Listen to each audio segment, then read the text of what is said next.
আন আবি হুরায়রা রাদিয়াল্লাহু তাআলা আন قال قال رسول الله صلى الله عليه وسلم كل مولود يولد على الفطرة فآبواه يحودانه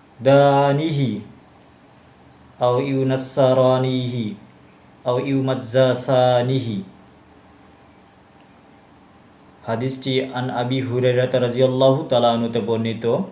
তিনি বলেন, নবী করিম সাল্লাল্লাহু আলাইহি ওয়াসাল্লাম ইরশাদ করেন, কুল্লু মাউলুদিন ইউলাদু আলাল ফিতরাতি, প্রত্যেক নবজাতক ফিতরের ওপর জন্মগ্রহণ করেন, অর্থাৎ প্রত্যেক সন্তানই স্বাভাবিক অবস্থার ওপর জন্মগ্রহণ করেন। ফাআবাওয়াহু ইউহাওয়াদানিহি, অতঃপর তার পিতা তাকে ইয়াহুদি বানায়, আর ইউনাজ্জারাসানিহি, অর্থাৎ আল্লাহ রাসূল সাল্লাল্লাহু আলাইহি ওয়াসাল্লাম বলেন ইউনাসসারানিহি, অতঃপর তার পিতা তাকে খ্রিস্টান বানায়, আও ইউমাজ্জাসানিহি, অতঃপর তার পিতা তাকে অগ্নিপূজক তৈরি করে। সম্মানিত মুসলিমবৃন্দ, আল্লাহ রাসূল সাল্লাল্লাহু আলাইহি ওয়াসাল্লাম বলেন, প্রত্যেকটি সন্তানেই আল্লাহ রাব্বুল আলামিন তাকে স্বাভাবিক দৃষ্টিতেই, স্বাভাবিক আকৃতিতেই এবং স্বাভাবিক ইহুদি নয়, খ্রিস্টান নয়, অগ্নিপূজক নয়, এমন অবস্থায় আল্লাহ রাব্বুল আলামিন প্রত্যেক বান্দাকে সৃষ্টি করেন। অতঃপর তাদেরই পিতামাতা তাদেরকে ইয়াহুদি, খ্রিস্টান এবং অগ্নিপূজক তৈরি করে।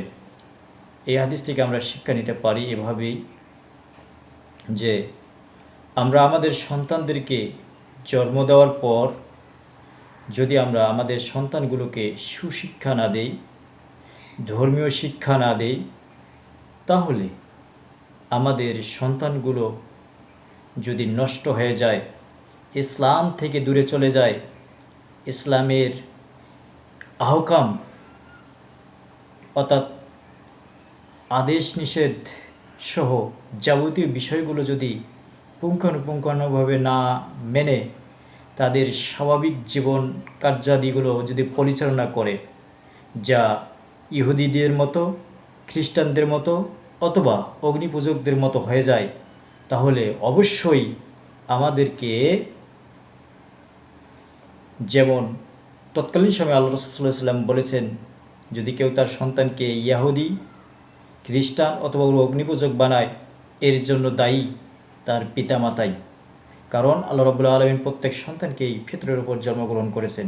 ঠিক আমরাও বলতে পারি, যেহেতু আমাদের সন্তানগুলো ফিতরের উপরেই জন্মগ্রহণ করে থাকে, সেহেতু আমরা পারতপক্ষে চেষ্টা করব আমাদের সন্তানগুলোকে ধর্মীয় শিক্ষা দিয়ে তাদেরকে পরকালীন জিন্দিগিমুখী করে দেওয়া।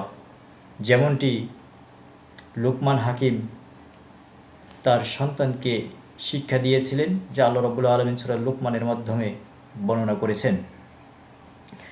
আসুন আমরা আমাদের সন্তানগুলোকে সুশিক্ষা দিয়ে, ধর্মীয় শিক্ষা দিয়ে, অগ্নিপূজক নয়, খ্রিস্টান নয়, ইহুদি খ্রিস্টানদের কালচার নয়, এমনভাবে যদি আমরা তৈরি করতে পারি, তাহলে আমরা আমাদের সন্তানের মাধ্যমে ইহকালীন শান্তি এবং পরকালীন মুক্তি অর্জন করতে পারবো ইনশাআল্লাহ। আর যদি আমাদের সন্তানগুলোকে আমরা যদি ফিতরের উপরে জন্মগ্রহণ করার পরেও আমরা যদি সুশিক্ষা দিতে না পারি, তাহলে প্রত্যেক সন্তানই আমাদের জন্য কাল কিয়ামতে যখন আমাদের যে ফয়সালাই হোক না কেন, আমাদের এই সন্তানগুলো যদি আমাদের প্রতি অভিযোগ এনে দাঁড় করায়, তাহলে আমাদের বাঁচার কোনো উপায় থাকবে না।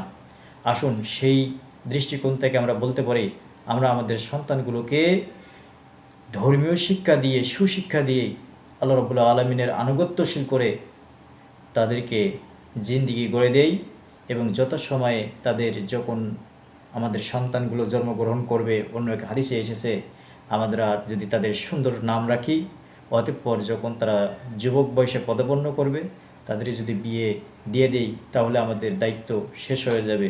আর যদি দিতে না পারি, এর মাধ্যমে যদি কোনো গুনাহ সংগঠিত হয়ে যায়, তার পাপ পিতার উপরেই বর্তায়, যেহেতু আল্লাহ রাসূল সাল্লাল্লাহু আলাইহি ওয়াসাল্লাম বলেছেন।